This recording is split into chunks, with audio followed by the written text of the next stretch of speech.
Boa noite a todos. Nessa noite,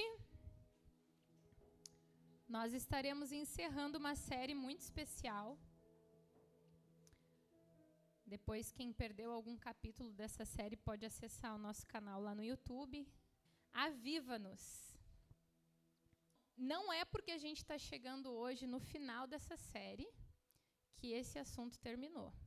Pelo contrário, nós oramos e esperamos que isso seja uma marca da sua caminhada de fé, uma marca da sua caminhada cristã, e que em vários momentos, em várias etapas, principalmente nos momentos de luta e de crise, o Espírito Santo te lembre que a marca do cristão deve ser uma vida avivada. Deve ser uma vida que transborda essa vida. Então, a gente entende que aquele que foi despertado, aquela pessoa que é despertada, ela vive uma espera ativa. Em uma das mensagens a gente comparou com uma corrida de estafeta, que é aquela corrida que não depende só de um atleta. Um atleta começa na linha de partida e ele segura na mão o testemunho. E ele corre até chegar o outro atleta e entrega o testemunho para que ele continue o próximo trecho. Então, uma pessoa que vive um avivamento individual, ela tem essa consciência que o que ela recebeu de Jesus, o que ela recebeu do Espírito Santo, não é para consumo próprio, ela não fica paradinha só consumindo. Ela precisa usar isso ativamente. Eu não paro de correr. Por quê? Porque eu não sei se eu sou a geração que vai cruzar a linha de chegada. Eu não sei se eu sou a geração que vai testemunhar a segunda volta de Jesus, mas eu espero ativamente por isso. E se não acontecer na minha geração, quando chegar o momento eu passo para a geração seguinte, agora é a tua vez, continua correndo, não para. Não para. A noiva vive uma espera ativa. Então, nessa noite, nós vamos encerrar essa série com o seguinte tema. Nós vamos falar sobre a cultura de avivamento e como essa cultura de avivamento ela combate o engano. Tá? Por quê? Porque mesmo quando Jesus andou aqui na Terra em forma humana, ele alertou para que as pessoas que vivessem esse período que antecede a segunda vinda de Jesus, nesse período, muitas pessoas seriam enganadas. Eu não quero ser enganada. E eu tenho certeza que você também não quer ser enganado. Por isso que você veio. Para você ser cada vez mais desperto. Eu quero ler lá em Mateus 24:5, que diz o seguinte. Jesus respondendo disse, acautelai-vos, que ninguém vos engane, porque muitos virão em meu nome, dizendo, eu sou Cristo, e enganarão a muitos. Não é poucos, enganarão a muitos. E em Marcos, capítulo 13, do versículo 21 e 23, está registrado o seguinte, então, se alguém vos disser, eis aqui o Cristo, ou, ei-lo ali, não acrediteis, porque se levantarão falsos cristos e falsos profetas, e eles farão sinais e prodígios, para quê? Para enganarem, se for possível, até os escolhidos. Mas vós vedes, eis que antemão eu vos tenho dito tudo isso. Então, quando a gente vê na palavra que seria feito de tudo para enganar, se possível, até os escolhidos, o que a palavra está dizendo? Onde a gente encontra uma referência de que muitos são chamados, mas poucos são escolhidos? Quando Jesus fala da parábola das bodas, quando o rei prepara bodas para o seu filho, e ele manda chamar muitas pessoas. No final dessa parábola, ele diz, muitos são chamados, mas poucos são escolhidos. Quem a gente entende que são os escolhidos? São aquelas pessoas que responderam ao chamado. Eu fui chamada e agora eu vou responder esse chamado. Como? Eu vou me preparar. Eu vou colocar as vestes específicas. Tanto é que nessa parábola a gente vê que uma pessoa é expulsa porque ela não está com a roupa adequada. Então, existe uma condição adequada para se encontrar com o noivo. E a palavra está dizendo que mesmo essas pessoas escolhidas, essas pessoas que estão preparadas podem ser enganadas. Por isso que a palavra diz, aquele que está de pé, cuide para que não. Então, gente, nós vamos ver nessa noite, na palavra de Deus, que quem vive uma cultura de avivamento, essa pessoa, dificilmente ela vai ser enganada, porque ela começa a ter discernimento espiritual. E como o crente gosta de mover, de coisas sobrenaturais. E a palavra está dizendo que para enganar os escolhidos, eles até fariam maravilhas e coisas sobrenaturais. Então, gente, eu quero dizer uma coisa para vocês. Nem tudo que é maravilhoso e sobrenatural vem do Espírito Santo. Se Jesus está falando que nos últimos tempos eles vão dizer, lá está Jesus, lá está Jesus. Ele diz, abre o olho para não ser enganado. Quando Jesus fala que as ovelhas conhecem a voz do seu pastor, isso significa que hoje nós precisamos desenvolver esse relacionamento para não ser enganado, porque é parecido. Uma vez uma pessoa ligou lá para casa, pediu para falar com a minha mãe e se passou por mim. Sabe aqueles trote? Mãe, passa o dinheiro, fui sequestrada. Um desespero bate, mas daqui a pouco, não é a voz da minha filha, não é a Débora. Então, quando a gente conhece a voz do nosso pastor, dificilmente nós seremos enganados. Então, o que é cultura, tá? Cultura, quando a gente fala de cultura, nós estamos falando de conjuntos de hábitos, de valores, de crenças, de princípios que regem um grupo, né, um convívio. E quando a gente fala de cultura, normalmente uma cultura ela é passada através de comunicação ou de imitação. Com quem você aprendeu a tomar chimarrão? Você possivelmente foi impactado pela cultura de outra pessoa. Você aprendeu isso com alguém. Então, quando nós chegamos num ambiente, nós logo somos impactados pela cultura daquele ambiente. Então, gente, nós como igreja, nós precisamos viver uma cultura de avivamento. Quando alguém entra por essa porta e começa a conviver com a gente, essa pessoa precisa ser impactada por uma cultura de avivamento. Sabe por quê? Porque é a cultura de avivamento que vai diferenciar um clube de uma igreja. Hoje em dia, muitas pessoas já vivem um engano, porque elas se deslocam para ir para a igreja como se elas estivessem indo para um clube. Elas procuram um lugar onde elas querem conviver com pessoas só parecidas com elas. Elas querem conviver em um lugar que tem um bom estacionamento, um bom playground, pessoas legais, tem uma boa rotina. Esse vai ser um dos grandes desafios do novo espaço da Saltbox, porque nós teremos muito esportes. E nós queremos que seja um canal para atrair jovens, mas quando esses jovens pisarem, eles precisam ser impactados pela presença do Espírito Santo. Porque senão nós seremos um clube. Eu vou lá, me divirto, vejo pessoas que eu gosto, mas não sou transformado. E é a presença do Espírito Santo que faz eu implantar essa cultura, onde eu entendo que a igreja não é um clube, ou seja, eu não estou aqui para satisfazer as minhas vontades. Eu estou aqui para fazer a vontade do Pai. Eu não estou aqui para agradar vocês, eu estou aqui para agradar o Pai.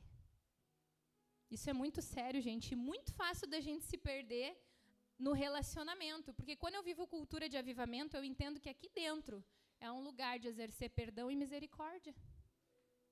Hoje em dia, muitas pessoas pegaram a cadeira de Jesus e começaram a separar o joio do trigo. Com a internet, então, mais fácil ainda. Fulano está em pecado, Beltrano é santo. Gente, de quem é esse papel? Quando vai acontecer isso? Jesus vai fazer isso, não é eu e você. O nosso papel é amar e esperar que todos se convertam até os 45 do segundo tempo. Não é o meu papel fazer separação. Sabe por que Jesus não tirou Judas da equipe dele? Porque talvez se ele tirasse Judas ia sair um João ou sair um Pedro junto. Quando a gente tenta arrancar um joio, normalmente um trigo vem junto. Por isso que a gente não sabe fazer isso. Esse não é o nosso papel, esse é o papel de Jesus. O papel da igreja, a cultura da igreja deve ser colaborar para a obra de Jesus. Vocês não têm noção o peso que saiu das minhas costas e das costas do Jackson quando nós entendemos que nós não fomos chamados para transformar a vida de ninguém. é um peso. Sabe quando Jesus fala, o meu jugo é suave, o meu fardo é leve? Não é meu papel te transformar. O meu papel é te amar, orar pela tua vida e compartilhar a palavra contigo. Quem te transforma é o Espírito Santo, de acordo conforme você abre o seu coração. Não é minha obra. Então você, igreja, tenha essa consciência. Viver cultura de avivamento. Eu estou preparada para incendiar quem chegar do meu lado, para que essa vida deseje se transformar. Quando a gente olha para o Antigo Testamento, na época em que a presença de Deus habitava dentro de templos construídos por mão humana, algo que me chama muito a atenção é quando Salomão, ele termina de reconstruir o templo, ele faz uma oração. Está lá em 2 Crônicas 7, do 1 ao 3. E diz assim: tendo Salomão acabado de orar, desceu o fogo do céu e consumiu o holocausto e os sacrifícios, e a glória do Senhor encheu a casa. Os sacerdotes, eles não podiam nem entrar na casa do Senhor, porque a glória do Senhor tinha enchido a casa do Senhor.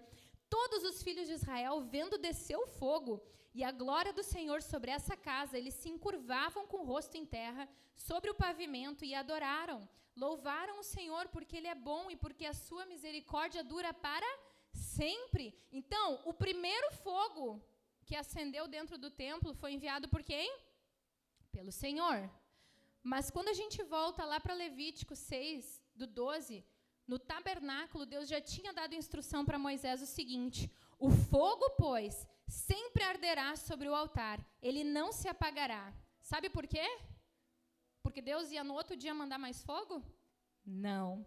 Porque o sacerdote acenderá lenha nele cada manhã, sobre ele vai pôr ordem ao holocausto, e sobre ele vai queimar gordura de ofertas pacíficas. O fogo arderá continuamente sobre o altar. Não se apagará. Fala comigo, não se apagará. Quando a gente traz isso para o Novo Testamento, quem é o templo do Espírito Santo?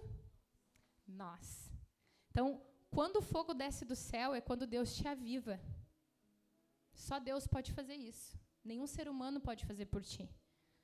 Mas sabe de quem é a responsabilidade de manter essa chama acesa?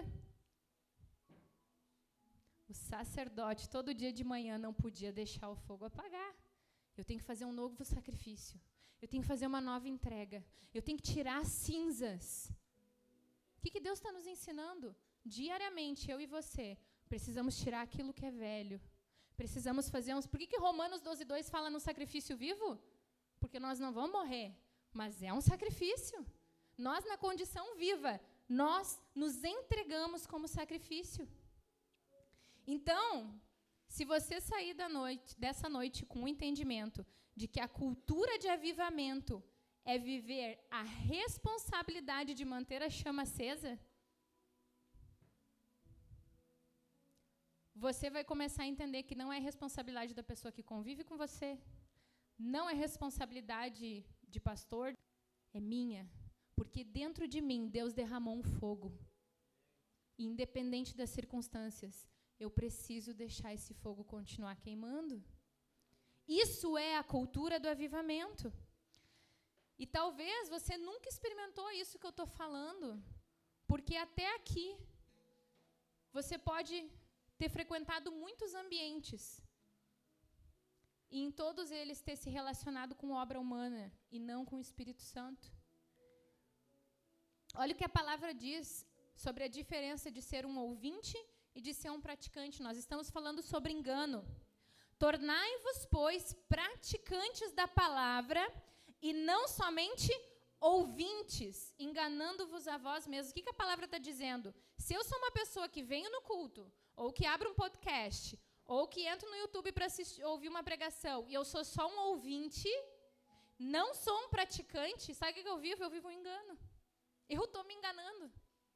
A palavra diz, vocês estão se enganando a vós mesmos, porque se alguém é ouvinte da palavra e não pratica, ele se assemelha a um homem que se contempla no espelho, o seu rosto natural, pois a si mesmo se contempla e quando ele sai, ele logo esquece de como era a sua aparência. Mas aquele que considera atentamente na lei perfeita, a lei da liberdade, nela persevera, não sendo um ouvinte negligente, mas operoso e praticante, esse será bem-aventurado no que realizar.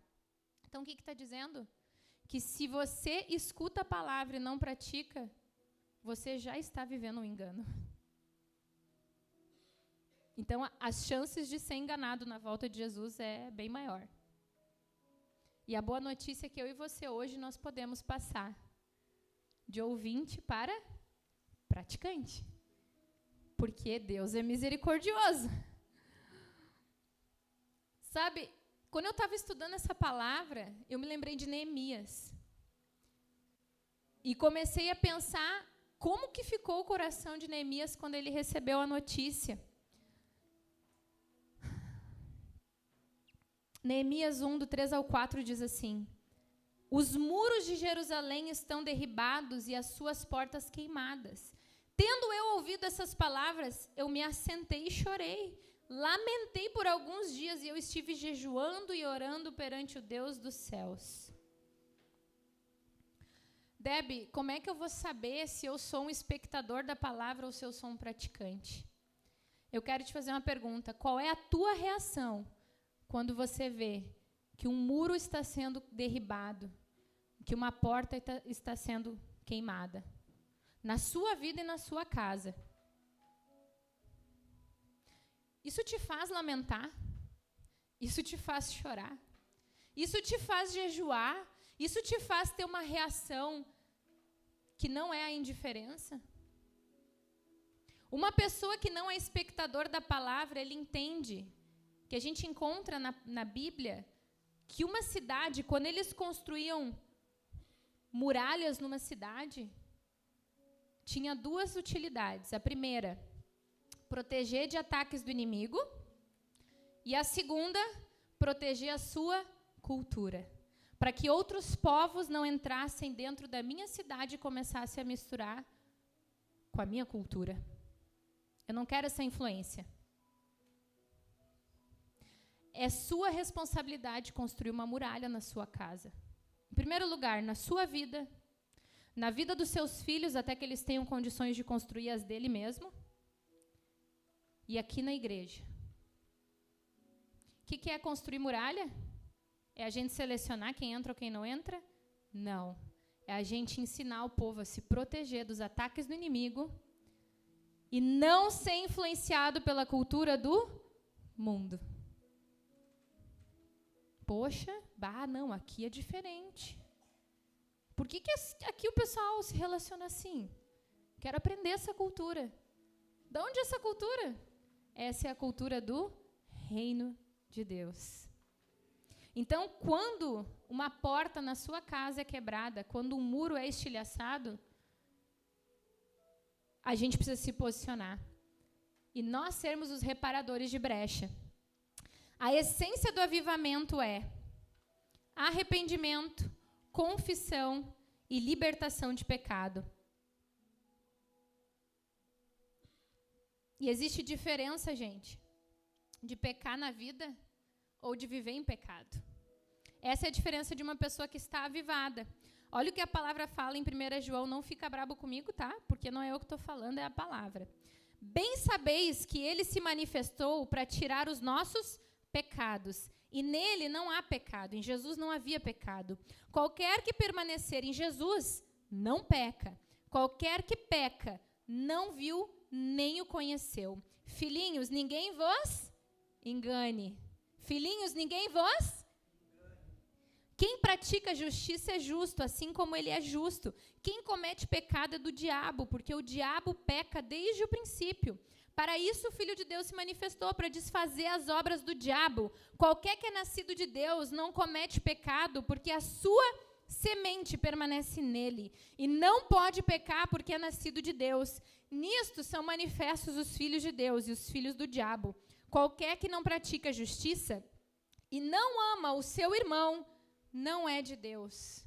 Eu não sei quando que foi na caminhada cristã que nós começamos a achar normal se dizer cristão sem parecer com Cristo. Em algum momento a gente começou a dizer, eu sou cristão. Mas se olhar para a nossa vida, eu não sou parecido com Cristo. Então, gente, se nós não queremos ser enganados, nós precisamos ter uma vida avivada, e uma vida avivada não é escrava do pecado. Ela é liberta do pecado. Olha só que frase interessante do Bill Johnson. Muitos se arrependem o suficiente para serem salvos, mas nem todos se arrependem o suficiente para viverem a realidade do reino de Deus aqui na terra. Eu não sei se vai ter algum momento que a gente vai parar de pregar arrependimento aqui na Salt Box. Porque esse é o caminho de vida, gente. Sabe o que a palavra diz? Olha lá, olha para essa foto e eu quero que você me dê uma sugestão. Essa árvore é uma árvore de quê? De quê? Como é que você sabe que é uma macieira? Porque tem maçã. Por que não é uma árvore de limão? Porque tem maçã. E a palavra diz que a gente deve produzir frutos dignos de arrependimento. Então, hoje em dia, muitas pessoas vivem o engano de viver um remorso. O que é o remorso? É uma tristeza por perder os benefícios de andar na presença de Deus. Assim como Esaú. Esaú não se arrependeu, ele teve um remorso, né? Mas quem se arrepende, abandona a mesma graça que me perdoa, me faz andar livre daquilo que me escravizava. Isso é produzir um fruto de arrependimento. Nossa, se arrependeu, confessou, abandonou. Por quê? Porque onde habitava o pecado, agora está superabundando a graça. A gente tem que dar o primeiro passo, a gente tem que se entregar. Deixa Deus ir substituindo a tua linguagem, trabalhando o teu coração, tirando toda a ira, tirando a violência, substituindo a rebeldia por honra, o adultério por fidelidade, a imoralidade por fidelidade. Vai tirando a mentira pela verdade. Isso são frutos. As pessoas vão começar a ver a sua vida gerar frutos. O que é isso? Frutos de arrependimento. Permanecer. Aí a palavra nos instrui agora, filhinhos, permanecei nele. Permanecei nele, para que quando ele se manifestar, tenhamos confiança, não sejamos confundidos por ele na sua vinda. Se sabeis que ele é justo, sabeis que todo aquele que pratica justiça é nascido dele. Nós precisamos permanecer nele. Alguém aqui já entrou num carro errado? Eu já fiz isso, né, Jax? Quase entrei, né? Abrindo a porta do carro, entrando. Sabe quando tu tá distraído e tu te confunde? Alguém já se confundiu com alguma coisa na vida? Quando eu era criança, eu nunca esqueço, assim, que eu estava desenhando com giz e comendo uma traquinas, e eu me distraí e eu comi o giz. Eu nunca esqueço o gosto do giz. Distração. Quanto mais distraídos nós estivermos, mais fácil nós seremos enganados. Por isso que a gente tem que permanecer em Jesus. E eu quero ler com vocês uma parábola que talvez muitos já conheçam, mas sempre que Jesus fala assim, o reino dos céus é semelhante, Jesus está querendo dar um exemplo de algo físico para ajudar a nossa inteligência a compreender algo que é espiritual. Então ele fala assim, o reino dos céus é semelhante a 10 virgens que, tomando as suas lâmpadas, saíram e encontraram-se com um noivo. 5 dentre elas eram nécias. Nécias, para quem não sabe, é ignorante, que não tem conhecimento, imprudente. E outras 5 prudentes. As nécias, ao tomarem as suas lâmpadas, não levaram azeite consigo. No entanto, as prudentes, além das lâmpadas, levaram azeite nas vasilhas. E tardando o noivo, foram todas tomadas de sono e dormiram. Mas à meia-noite ouviu-se um grito: eis que o noivo sai ao seu encontro. Então elas se levantaram todas aquelas virgens, prepararam as suas lâmpadas, e as nécias disseram às prudentes: dai o azeite que vocês têm, porque as nossas lâmpadas estão se apagando. Mas as prudentes responderam: não, para que nos falte, nós e as vós outras? Ide antes aos que os vendem e vai comprar. Saindo elas para comprar, chegou o noivo, e eis que estavam apercebidas, entraram com ele para as bodas e fechou-se a porta. Mais tarde, chegaram as virgens nécias, clamando, Senhor, Senhor, abre-nos a porta. Mas ele respondeu, em verdade vos digo, que não vos conheço. Vigiai, pois não sabeis o dia nem a hora. Nessa parábola, nós vemos que tem um tempo de preparo e existe um tempo que é tarde demais para se preparar. Mas é interessante que Jesus está usando uma parábola sobre casamento. Então, aqui ele está falando sobre tradições, culturas de um casamento judaico. Então, para quem não conhece um casamento judaico, ele tem 3 etapas, tá? A primeira etapa é uma etapa de promessa. O pai da noiva e os pais do noivo fazem uma promessa de que os filhos vão se casar. Essa promessa ela é tão séria que se durante esse período de promessa, algum deles desfizer o trato, eles são tidos como divórcio. Se algum deles morrer, é tido como viúvo. E se algum deles se envolver com outra pessoa, é tido como adultério. Mesmo nessa fase de promessa. A segunda fase é a fase do noivado. É quando as famílias, os amigos mais próximos e as testemunhas se reúnem no local e firmam o compromisso. Aí entra uma questão de lei e de religião para firmar o compromisso. Seria mais ou menos como uma cerimônia, né? Um comprometimento mais sério de que realmente vai acontecer esse casamento. E a parte 3 é a celebração do casamento. Aí, dependendo das posses do noivo e da noiva ali, da família, essa festa poderia durar até 7 dias. Não se sabe ao certo quanto durava. Mas no momento de entregar a noiva para o noivo ficava no seu aposento, na sua casa, e a noiva ficava na sua casa se preparando. E essas 10 virgens, elas tinham a missão de acompanhar a noiva e de ajudar ela a se preparar. Então, elas não eram qualquer pessoa. Elas normalmente eram as melhores amigas da noiva. E a missão delas é, além de ajudar ela a se preparar, quando chegar a hora, a gente vai com as nossas lamparinas, guiando a noiva na estrada, até chegar na casa do noivo e entregar ela para o noivo. Então, a porta se fecha, casamento consumado. Isso era um casamento judaico. E existem pessoas que fazem conexão dessas 3 etapas com a promessa da vinda de Jesus, a segunda etapa, que seria o noivado, a primeira vinda de Jesus, porque ele veio e tornou a igreja sua noiva, e a etapa das bodas, que é a consumação do casamento, com a segunda vinda de Jesus, que é quando esse casamento vai ser consumado e nós entraremos nas bodas do Cordeiro. A gente vê esse paralelo escatológico com essas etapas. E aí, a gente consegue identificar que nessa parábola, o noivo é Cristo. Está claro para você? O noivo é Cristo? Amém? A noiva é a igreja, que está se preparando para se encontrar com o noivo.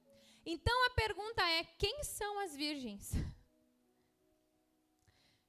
Se o noivo é Cristo e a noiva é a igreja, quem são as 5 nécias e as 5 prudentes?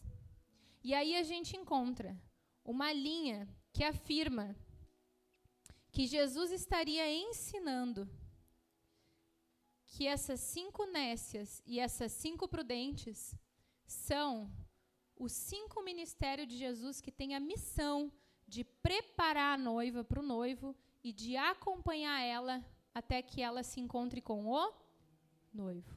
Apóstolos, profetas, pastores, evangelistas e mestres, que têm a missão, que são os melhores amigos da noiva. Qual é a minha missão? Preparar ela para o encontro. E ter azeite suficiente para iluminar o caminho. É lá que você precisa ir. Sabe o que Jesus está dizendo aqui? Que eu e você podemos exercer um ministério se relacionando só com a noiva e nunca entrar no aposento do noivo.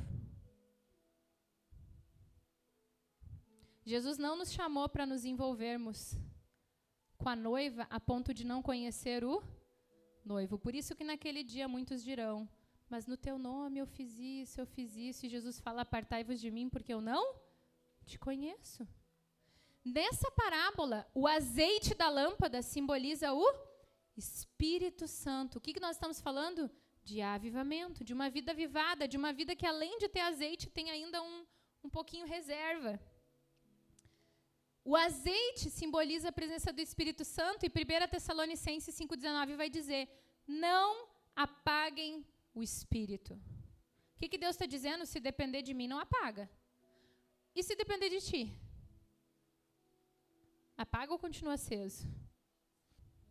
Não adianta ter vínculo apenas com a noiva. Precisamos ser conhecidos pelo noivo. Uma igreja, um ministério que tem vínculo apenas com instituição igreja, sem nunca ter construído comunhão com Jesus, não vai entrar nas bodas do Cordeiro. Quando a gente entende que o azeite simboliza a presença do Espírito Santo, nós entendemos que essa parábola não está falando com quem não conhece Jesus. Porque algumas tinham azeite e as outras tinham azeite e tinha acabado, sim ou não? Então eu quero te perguntar nessa noite, será que eu e você não podemos nos tornar essa pessoa que tem azeite, mas quanto mais se aproxima o encontro com o noivo, o azeite acaba? Eu e você estamos suscetíveis a isso. A gente pode se tornar uma nécia que o azeite acabou e o Espírito apaga. E algumas pessoas vão pensar, nossa, que egoísmo, né? Elas não quiseram dividir. Por que elas não quiseram dividir? Elas falaram uma coisa muito sábia. Se eu dividir contigo, vai acabar o que eu tenho e vai acabar o que tu tem. Não vai dar para chegar lá na casa do noivo. Vai acabar de todo mundo, vai acabar geral. O que Jesus está falando? É individual. O compromisso é individual. A responsabilidade é individual. Por isso que elas não compartilharam. E é por isso que em Mateus 24:13 diz, aquele que perseverar até o fim será salvo. Então, minha gente, temos um longo caminho para percorrer. Não sabemos se é até o fim da minha vida ou se é até Jesus voltar. Mas nós precisamos perseverar até o fim. Quantas dormiram? Das 10. Quantas dormiram? Vamos lá. Quantas? Tardando o noivo, foram todas tomadas por um sono e adormeceram. Todas! Ai!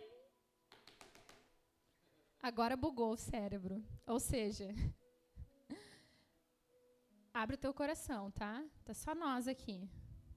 Quantos aqui têm sentido um peso para buscar a presença do Senhor? Uma luta. Parece que é uma coisa que te achata. Que o céu fecha. É você dizer assim, hoje eu vou ler a Bíblia. Ou, amanhã eu vou acordar cedo. Ou, vou orar com meu cônjuge. Vou ler a palavra com meu filho. E você sente assim, ó. Você acha que é só com você? Você acha que é só natural? É o tempo que nós vivemos, gente. Todas dormiram. Todas dormiram. Vamos se posicionar. Vamos desejar ser avivado. Jesus, eu não quero perder o tempo. Eu não quero perder, eu não quero que o Senhor me ache dormindo. Por mais difícil que seja, eu quero ser como Paulo, eu quero esmurrar o meu corpo. Hoje eu pensei assim, vou ter uma manhã produtiva. Jackson saiu para ir lá para as obras 6h20. Não vou dormir. Dá vontade de dormir. As crianças estão dormindo, vai bem nessa hora, assim, ó. Radassa acorda de madrugada, até 6h30, ela está no auge do sono. Então eu, né? Eu digo, Deus está falando essa palavra, vou fazer um teste. Não vou dormir, não vou dormir, não vou dormir, não vou dormir. Porque se tivesse uma consulta, eu acordava. Se tivesse um compromisso, eu acordava. Eu vou para a palavra. Gente, né? O Jackson chegou e disse, já como rendeu minha manhã?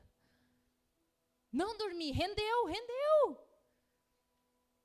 Vou botar como meta fazer isso a semana inteira.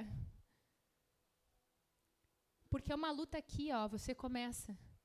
Ai, mas é só um pouquinho. É só um pouquinho. Se eu tivesse voltado a dormir, eu tenho quase certeza que eu teria acordado às 10. Que foi o horário que as crianças acordaram. E aí eu ia acordar, sabe como? Café! Eu quero olhar TV! Não, dá o controle pra mim! Buscar Jesus? Não, apaga incêndio. Mas quando eles acordaram às 10, eu já tinha lido a palavra, eu já tinha orado. Eles tiveram outra mãe. Por que vocês acham que o inimigo quer que a gente durma espiritualmente? Quem somos nós acordados? Pá! A gente não é passado para trás. A gente não é enganado. É isso que nós somos quando nós estamos avivados. Nós temos sempre uma palavra para dar. Nós temos sempre uma oração para fazer. Nós não somos vencidos pela rotina. Nós não somos achatados pela opressão. Nós estamos aqui, ó, mais astutos que o diabo. Nós temos visão. Então, nós compreendemos que ficar passivo em relação aos sinais do fim dos tempos é tão perigoso quanto se distrair durante a espera. Nós não podemos nos distrair. O problema de Marta não foi ela estar arrumando a casa e limpando. Hoje a gente leu sobre a boa parte. Leu não, né? Cantou sobre a boa parte. Quando Jesus fala, Marta, Marta, ele fala assim, tu anda distraída com muitas tarefas. O problema não era o que ela estava fazendo. O problema é que ela estava distraída. Vamos colocar de pé?